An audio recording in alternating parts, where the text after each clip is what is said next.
오케스트라라는 단어는 그리스어 오르케스트라로부터 나왔습니다.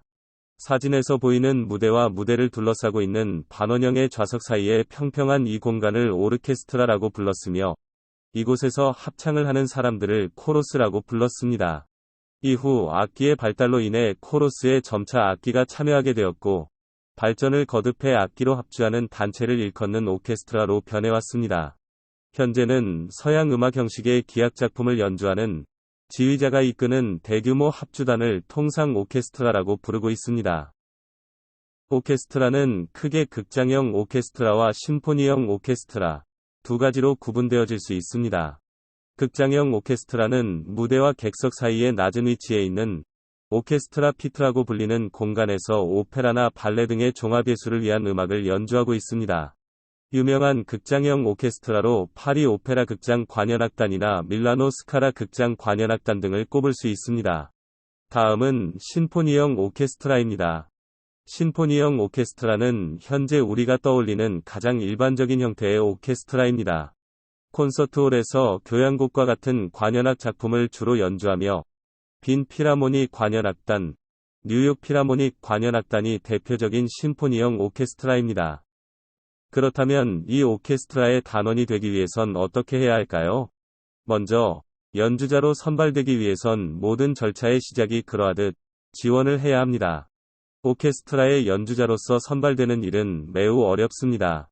요즘 같은 취업난 속에서 공무원 경쟁률이 치열한 것처럼 음악 전공자가 오케스트라만큼 고정적인 보수를 받으며 연주 활동을 할 수 있는 곳이 없기 때문에 오케스트라 단원으로 선발되기 위한 경쟁도 치열해지고 있습니다. 포지션 하나를 두고 100명이나 되는 경쟁자가 경쟁하는 일도 드물지 않습니다. 지원한 다음은 오디션을 보아야 합니다. 오디션의 종류로는 공개 오디션, 비공개 오디션, 초대 오디션 등 다양하며 예술적인 능력이 있는 스승의 추천장을 요구하는 경우도 있습니다. 이 오디션은 심사를 하는 평가자와 평가를 받는 평가 대상으로 이루어집니다. 평가자인 심사위원은 대개 모집을 진행하는 악단의 지휘자나 해당 악단의 현직 연주자가 담당합니다. 지원자는 심사를 위해 독주곡과 오케스트라 스터디라는 연주를 준비해야 합니다. 오케스트라 스터디란 유명한 오케스트라 악곡 중 솔로 부분이나 난이도가 높은 부분을 발췌한 것을 의미합니다. 일종의 면접 예상 질문 모음집이라고 볼 수 있습니다. 이러한 과정을 거쳐 오디션에 합격하게 되면 수습 기간을 거치게 됩니다. 마치 신입사원이 입사 전 연수를 받듯이 수습 기간을 거치게 되며 이 과정을 통해 오케스트라와의 협조성을 기르게 되는 것입니다. 이렇게 오케스트라의 단원으로서 활동하게 되는 연주자에게는 연주의 전문성을 획득하고 유지할 책임이 있습니다. 연주자가 가져야 할 전문성은 두 가지, 연주 기술과 해석 능력입니다. 먼저, 연주 기술은 연주자가 자신이 맡은 악기를 제대로 다루기 위해 필수적입니다. 연주 기술을 연마함으로써 연주자는 자신의 마음속에 가지고 있던 음악을 실제 소리의 울림으로 정확히 표현해낼 수 있게 됩니다. 두 번째는 해석 능력입니다. 연주자는 악보를 보고 자신만의 음악으로 해석하는 능력을 길러야 합니다. 이러한 음악성은 노력보다는 타고나는 부분이 크기 때문에 앞선 연주 기술과 달리 그 성장이 두드러지지 않을 수 있습니다. 결국 이를 종합해보면 연주자가 갈고 닦아야 하는 전문성이란 마음에 있는 자신만의 음악을 온전히 표현해내는 것을 의미한다고 볼 수 있습니다. 연주자는 이러한 전문성을 획득하고 유지하기 위해 항상 자신을 적절히 통제하고 책임감을 가져야 합니다. 연주자로서 자신을 적절히 통제한다는 것은 오케스트라의 구성원으로서 최선을 다한다는 마음가짐을 의미합니다. 이는 놀고 싶고 연주 연습에도 빠지고 싶지만 자신을 적절히 통제하여 자신의 역할에 최선을 다하는 것과 같은 가장 기본적이고 어쩌면 진부할 수 있는 것부터 시작됩니다. 책에서는 이에 관한 예로 부친의 부고를 접하고도 연주를 우선시한 관악기 수석주자, 위급하게 병이 나서 병원으로 향하는 구급차 속에서도 자신의 대역 엑스트라 주자를 먼저 구하던 연주가의 이야기를 제시합니다. 즉, 연주자는 한 사람의 전문가로서 프로의식과 책임감을 가지고 오케스트라에 임해야 합니다. 오케스트라의 리허설을 상상따면 어떤 장면이 떠오르시나요? 일반적으로 우리는 본 공연을 준비하기 위해 모든 연주자와 지휘자가 한 공간에서 몇 번이고 음악을 연주하는 모습을 떠올리곤 합니다. 하지만 실제로 오케스트라가 이렇게 리허설을 가질 수 있는 기회는 일정의 제약상 많지 않습니다. 연주자는 몇 번 없을 리허설 전까지 자신이 맡은 파트를 정확히 숙지하고 완벽히 연습을 마친 상태로 임해야 합니다. 즉, 자신이 맡은 부분에 대한 연습은 리허설 전까지 반드시 되어 있어야 하는, 마치 업무 시간 외 작업과도 같은 것이라고 볼 수 있습니다. 연주자는 이외에도 자신의 악기를 튜닝하고 연주 자료를 조달하고 악곡에 대한 공부를 하는 등 바쁜 일정을 소화합니다. 희소한 리허설 기회는 연주자로 하여금 리허설 또한 또 하나의 본 공연으로 느끼도록 합니다. 그들은 비로소 리허설을 통해 지휘자를 대면하고 지휘자의 비전을 확인하는 과정을 거치며 커뮤니케이션이 이루어지게 됩니다. 이러한 준비들을 통해 본 공연에서 다시는 없을 유일무이한 순간을 연주하며 청중과 커뮤니케이션을 하게 되는 것입니다. 오케스트라 구성원으로서 연주자의 독특한 특징 중 하나는 외부 동기보다 내부 동기가 더 크다는 점입니다.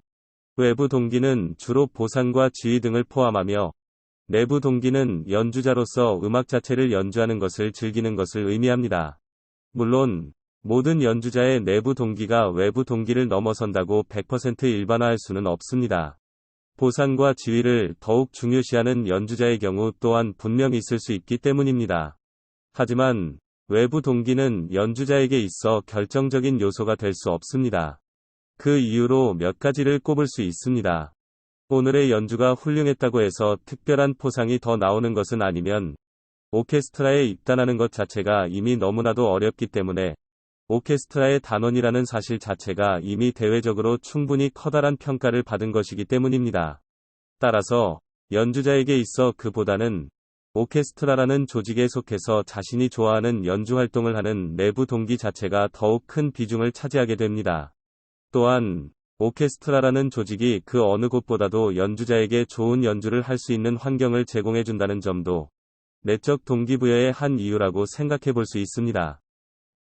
피터 드러커는 그의 저서에서 정보와 조직은 각 개인 혹은 각 부서가 목적, 우선순위, 상호관계, 커뮤니케이션 등 조직의 구성 요소 전반에 책임을 진다 고 이야기했습니다. 이와 같이 구성원 개개인이 경영관리적 측면에까지 책임을 진다는 특징은 정보와 조직의 구성원 하나하나가 전문가로서 활동하고 있기에 가능한 일입니다. 그렇다면 오케스트라 조직 속 전문가로서의 연주자는 어떠한 책임을 지고 있을까요? 먼저, 가장 기본적으로 연주자는 자신이 맡은 파트에 대한 책임을 져야 합니다. 예를 들어 오보에, 클라리넷, 바순과 같은 관악기나 팀파니, 심벌즈와 같은 타악기는 한 사람이 하나의 악보를 연주하는 것이 일반적입니다. 따라서 개인으로서 자신의 연주에 책임을 지게 되는 것입니다. 둘째, 전체적인 음악 속에서 어떤 식으로 기능해야 하는지에 대한 책임도 있습니다. 이는 화음을 예로 들어 설명할 수 있습니다. 가장 간단한 도미솔 화음에서 3명의 연주자가 도, 미, 솔의 각음을 담당하는 일이 있게 됩니다. 3명이 높이와 세기의 균형이 맞지 않는다면 이는 깨끗한 화음으로 들리지 않을 것입니다. 이렇게 전체 속에서 자신이 어떤 역할을 해야 하는가는 전적으로 연주자의 전문성에서 기인하게 됩니다. 마지막으로 연주자는 섹션으로서의 책임을 지게 됩니다. 섹션이란 같은 악기들이 모여 있어 하나의 군을 이루는 것을 이야기합니다. 주로 바이올린과 같은 현악기군이 섹션을 만들어 마치 하나인 것처럼 연주를 하게 되는데 이는 곧 일반적인 회사의 부서 단위 연대 책임과 비슷하다고 생각할 수 있습니다. 여기서 짚고 넘어갈 점은 리허설에 임하는 연주자들은 책임을 다하기 위해 그들의 전문성을 기반으로 서로 커뮤니케이션을 하고 있다는 점입니다. 연주자들의 연주 사이에는 말로 표현할 수 없는 미묘한 뉘앙스가 존재합니다. 예를 들어 같은 악보를 연주하더라도 연주자의 버릇, 음정 등에 따라 차이가 있을 수 있습니다. 연주자들은 타 연주자의 연주를 듣고 판단함으로써 자신의 연주를 이에 맞출 수도 있고 아니면 리허설이 끝나고 직접 대화를 통해 조정을 할 수도 있습니다. 이러한 커뮤니케이션을 통한 연계로 연주자 또한 앞서 1장에서 언급했던 투입된 자원의 총계를 넘는 성과를 창출하여 조직에 공헌하게 되는 것입니다. 연주자와 지휘자는 공통의 악보를 가지고 음악을 연주하게 됩니다. 그렇다면 악보에는 과연 무엇이 적혀 있는 것일까요? 악보에는 일반적으로 음의 높이, 길이, 뉘앙스와 같은 연주에 있어 기초가 되는 정보들이 표시되어 있습니다. 이는 정보로 커뮤니케이션을 하는 정보화 조직의 특징을 잘 드러내주는 요소이기도 합니다. 이러한 악보가 일반적인 경영 환경에서는 업무 매뉴얼이나 과업 지시서가 되는 것입니다. 악보에 적힌 연주의 기초가 되는 정보들은 어떤 것들이 있을까요? 먼저, 악보는 5선보라 불리는 5줄의 수평선으로부터 시작됩니다. 이 5선보가 시작하는 가장 첫 위치에 곡의 전체적인 높낮이를 알려주는 음자리표가 위치하게 됩니다. 다음으로 곡의 조성, 즉 분위기를 알려주는 조표가 위치하게 됩니다. 조표의 다음에는 곡의 박자를 알려주는 박자표가 위치하게 되며, 박자표의 분모는 이 곡의 기준이 되는 박자 단위인 한 박의 길이를, 분자는 한마디를 이루는 박의 수를 의미합니다. 따라서 화면상의 34박자는 한 박의 길이가 4분음표이며, 그러한 4분음표 3개가 모여 한마디를 이룬다는 뜻입니다. 다음으로 곡의 속도나 뉘앙스를 나타내는 악상 기호가 악보 중간마다 등장하게 됩니다. 안단테, 피아노, 포르테와 같은 용어들은 모두 악상 기호를 의미한다고 보시면 됩니다. 마지막으로 음표입니다. 음표는 크게 머리와 기둥 두 가지 요소로 구성되며, 음표의 머리는 5선보상에서 그 위치에 따라 음의 높이를 나타내고, 음의 기둥은 한마디 속에서 얼마나 길게 연주해야 하는지와 관련된 음의 길이를 나타내고 있습니다. 이러한 5선보의 뛰어난 점은 시각적으로 음악 구조를 한눈에 이해할 수 있다는 점입니다. 어린아이들도 조금만 배우면 쉽게 이해할 수 있을 정도로 간단한 규칙의 악보는 연주자로 하여금 해당 곡을 좀 더 수월하게 이해할 수 있도록 합니다. 악보에 적혀 있는 것이 있다면 연주에 필수 불가결하지만 악보에는 적혀 있지 않은 것도 있을 것입니다. 작곡가의 의도가 그러한 경우입니다. 왜 여기에 이러한 음을 적었는지, 이 선율은 무엇을 나타내고 있는지와 같은 작곡의 상세한 의도까지 악보에 모두 적혀 있지는 않습니다. 하지만 아이러니하게도 이렇게 상세히 적혀있지 않기에 음악의 개성이 만들어지게 됩니다.